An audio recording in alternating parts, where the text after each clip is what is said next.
Hello, this is Chilledpenguin 4, and I'm going to show you how to crack a combination lock.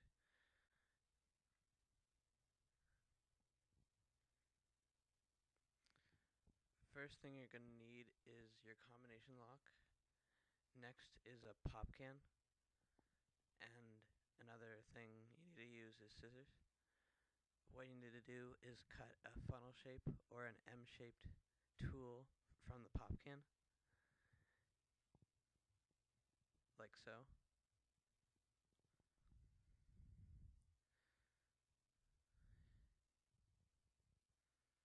Don't make it too big or else it will not fit in the lock.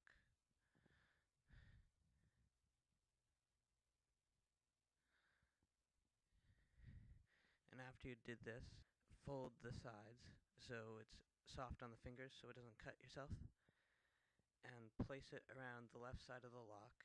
Push in, but hold the handle and pull out.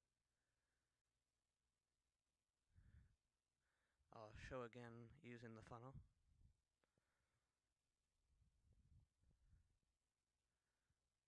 And there you go. Thanks for watching.